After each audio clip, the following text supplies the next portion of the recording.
په نننۍ شو کې په ایران باندې د اسرایلو ځوابي حملې په اړه د ځینو اهمو پوښتنو ځوابونه وایو.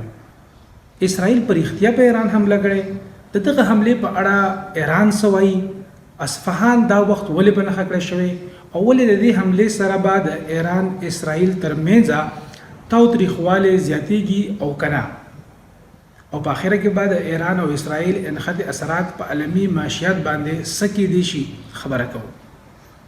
امریکایي چارواکي وایي چې اسرائیل تیرې د جمعې په شپه باندې په ایران باندې میزایل داغلي، کوم چې د دواړو ملکونو ترمنځ د 100 هفتو نه جاري تاوتریخوالي ځوابي حمله معلومیږي. د ایران سیمه اصفهان باندې د اسرائیل حملې په ټس کې ګڼ شمېر دعوې کیږي او ایرانی میډیا دغه پیښې له دومره اهمیت نه ورکوي. د اسرائیل او ایران ترمنځ تاوتریخوالی هغه وخت زیات شو کله چې اسرائیل په شام کې په ایرانی کمپاوند حمله وکړه او په جواب کې ایران په لومړي ځل په اسرائیل باندې نیغ په نیغه میزایل او ډرون حمله وکړه. اسرائیل رښتیا په ایران حمله کړې؟ امریکایي میډیا CBS نیوز تر مخه دغه خبرې هغوی پخلی کړې دي چې د جمعې په سحر باندې اسرائیلي میزایل ایران په نښه کړي دي او وایي چې د دغې خبرې پوخ امکان دی چې امریکې ته د دې منصوبو او د حملې نه وړاندې د دغه حملې معلومات ورکړل شوي وو.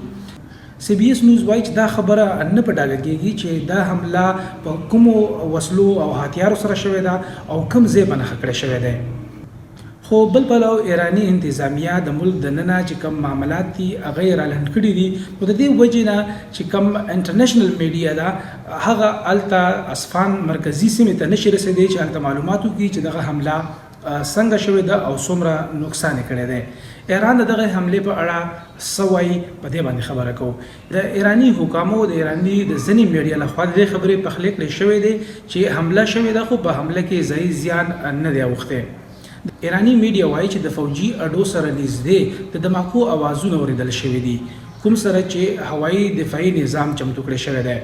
خو د ایران سرکاري میډیا وایي چې دغه دفاعي نظام لخوا په هوا کې شکمن سیزونه وکتل شول چې په هغې باندې ډزې وکړې شوې چې له امله یې څه زیان نه دی شوی. د ایران اصفهان سیمه ولې په نښه کړې شوې ده؟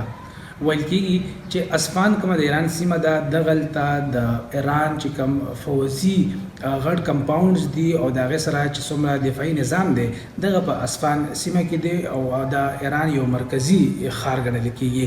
نو دې وجې نه دغه چې کومه حمله شوې ده هغه په اصفهان باندې کړې شوې ده چې کم فوزي کمپاوند دي او فوزي ځایونه دي یا دفاعي نظام دی هغه په نښه کړي شي چې د هغې سره د ایران دفاعي نظام کمزوري شي او نورو حملو ته اساني او لار هواره شي. په اسرائیل باندې امریکا او نور چې کوم اتحادي ملکونه دي هغه زور وروړي چې دغه د ایران سره کومه تنازع ده هغه کې د نور زیاتوالی ایران نشي ځکه چې دا د دوی ترمنځ دغه پراکسي وار د ډېرې مودې نه را روان دی او که چېرې دغه پراکسي وار په نیغ په نیغه جګړه کې بدل شو نو په منځني ختیځ کې حالات ډېر زیات خرابېدی شي د کوم سره چې د امریکې د دې ځینه کومه ګټه ده هغه ودرېدلی شي. د ایران او اسرائیل ترمنځ چې کومه نښته ده دغه په عالمي معیشت باندې کوم اثر غورځوي. یقینا چې کله د دوی ترمنځ تاوتریخوالی زیات شوی دی او ایران په اسرائیل باندې حمله کړې وه د هغې سره په عالمي سطح باندې د تیلو په قیمتونو کې اضافه شوې ده او د سره سره د سونې په قیمت باندې هم اثر غورځېدلی دی. پوهان وایي که چېرې دغه جګړه مخ په وړاندې لاړه شي نو په دنیا کې به مهنګایي او ګراني نور هم سوا شي. په نننۍ شو کې دومره بیا به ملاویږو. د الله په امان.